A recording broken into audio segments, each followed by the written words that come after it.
Hello and welcome back to another video. I'm going to show you something really cool.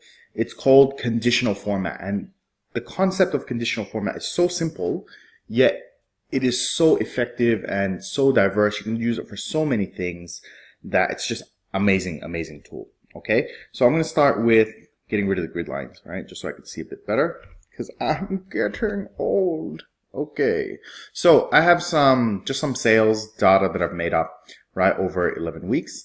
And let me ask you this. What's the maximum number in there? I'll probably guess 100 actually, because I can just see. But let's say I change that to like 88. All right, now what's the biggest number? What's the lowest number?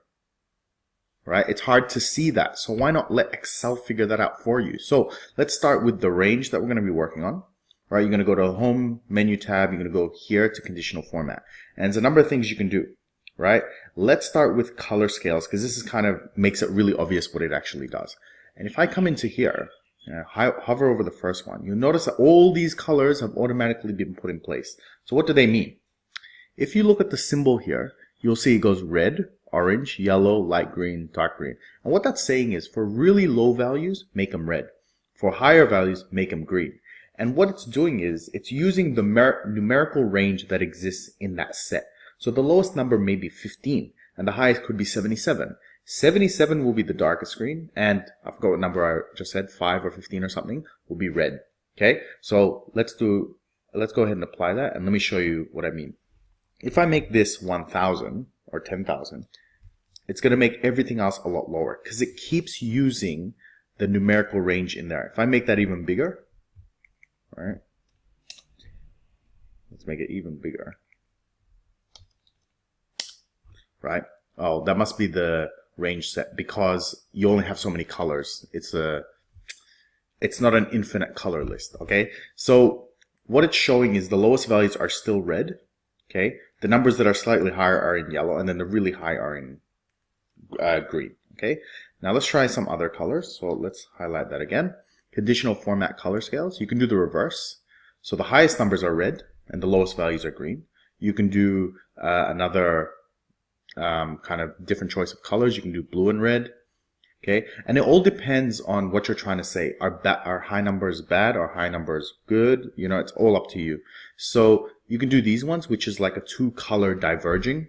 I guess you can call it that. It's called that in certain things. You can do a 1-color range where it goes from white to red. You do it the other way. You can do it with green. You can do yellow and green. Okay, or you can set your own colors up. Okay, which I'm not going to go into because I'd say 99% of the times I just use the presets, right? Unless I really want to represent something really customized, then I just use the presets. It's a lot easier. Okay, so that's one. I'm also going to show you data bars, right?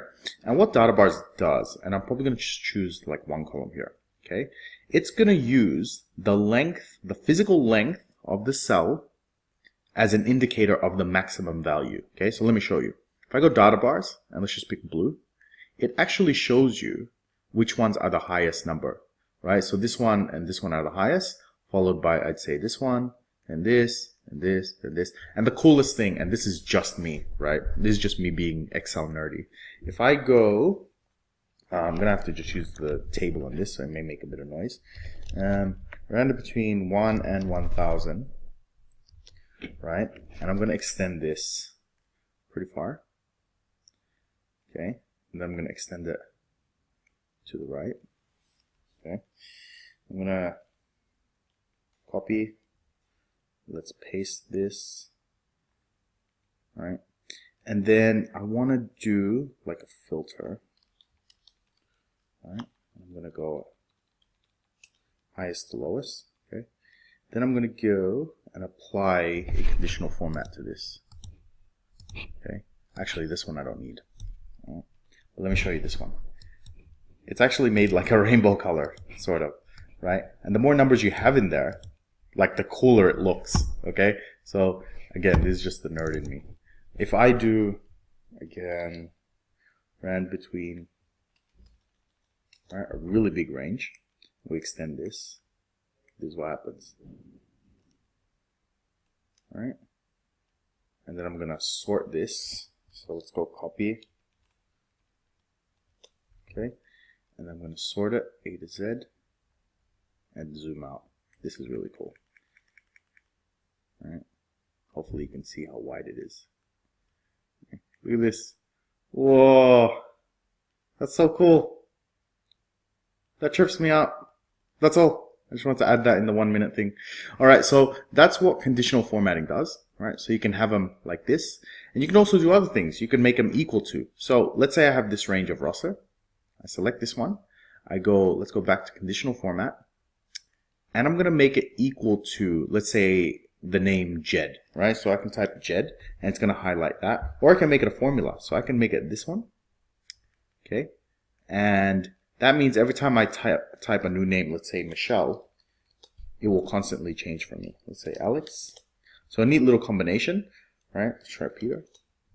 And that's it. So other options you can do are numbers. Anything where it's greater than a certain number will be highlighted, less than, between two numbers. Text that contains, which means it doesn't have to be an exact match in terms of words. Dates that occur. Duplicate values is really useful. So if you're cleaning up a data set and you want to see if a certain primary key is replicating itself or things where you shouldn't have duplicates, that will show it straight away. So that's a good cleaning technique, right? Top and bottom rules. These ones basically will show you the top 10% of ranges. So let me go ahead and show that. Let's go clear rules. So if I go top and bottom and I want to see, show me the top 10 items. There you go. So you can see them. And then you can increase this to as many as you want. You can also change the color. You can make it yellow. You can make it green. Or you can even customize what you want yourself. Okay. So you can change the format type, borders, fills, patterns. You can do all sorts of things so that whenever the conditional format is met, it will apply the filter of your choosing. And that's it. So I hope you enjoyed, and I'll see you at the next video. Don't forget to subscribe.